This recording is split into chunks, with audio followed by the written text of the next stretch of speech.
From Washington, this is VOA News.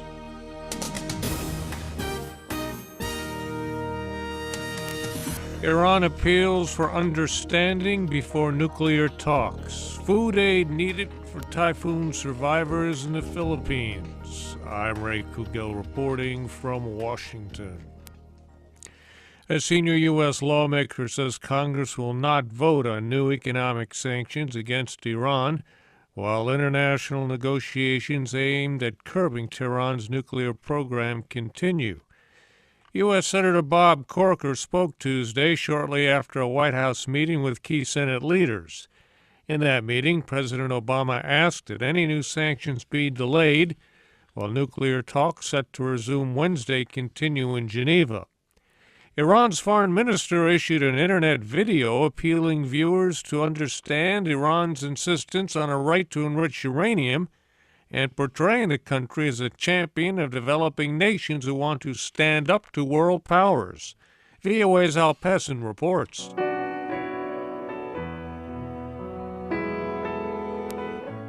With the mood set by soothing music, Zarif started with some rhetorical questions. What is dignity? What is respect? Are they negotiable?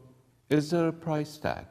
Much of the 5-minute video is in that vein, with Zarif claiming that by insisting on what it considers its right to enrich uranium, Iran is only asking for the respect and dignity all other countries have. He portrays Iran as a champion of the downtrodden, saying it's standing up to tyranny and demanding respect. He says Iran is pursuing nuclear energy to be able to determine its own destiny. Al Pessin, VOA News, Geneva. At least 23 people were killed and more than 140 wounded by 2 bomb blasts near the Iranian embassy in Beirut. An Iranian diplomat was among the dead.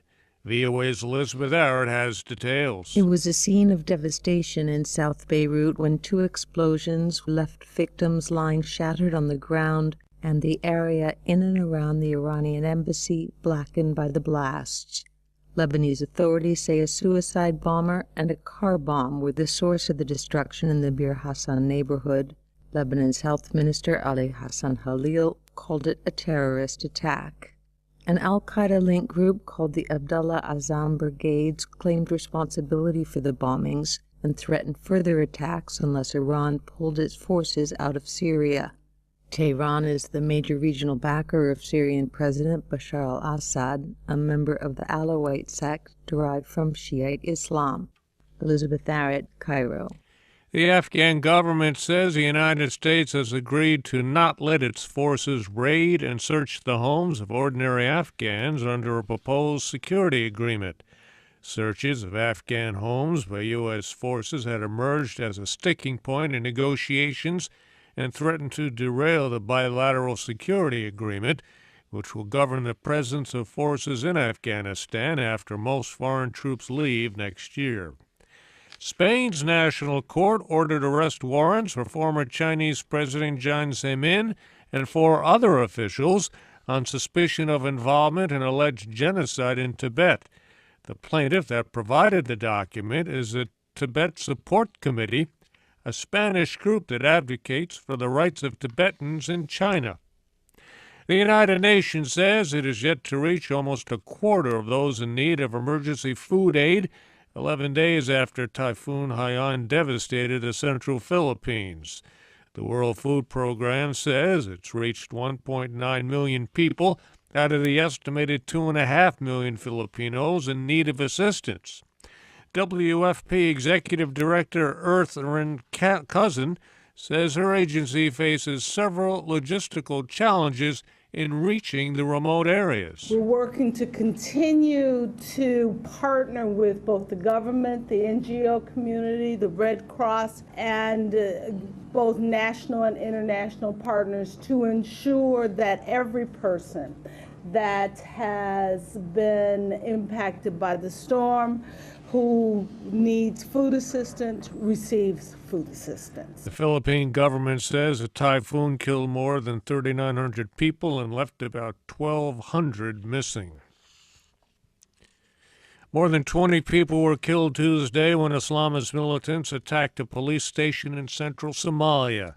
Militant group al-Shabaab claimed responsibility for the attack. A preliminary investigation found that Sunday's passenger airliner crash in the central Russian region of Tatarstan, which killed all 50 people aboard, happened after the crew, in a second attempt to land, lost control of the plane after putting it into a steep climb. The Interstate Aviation Committee says its preliminary conclusions are based on information found from one of the plane's onboard data recorders. And a new forecast from the Paris-based Organization for Economic Cooperation and Development says global economic growth slowed this year and will not advance as fast as once thought for next year. I'm Ray Kouguell, VOA News.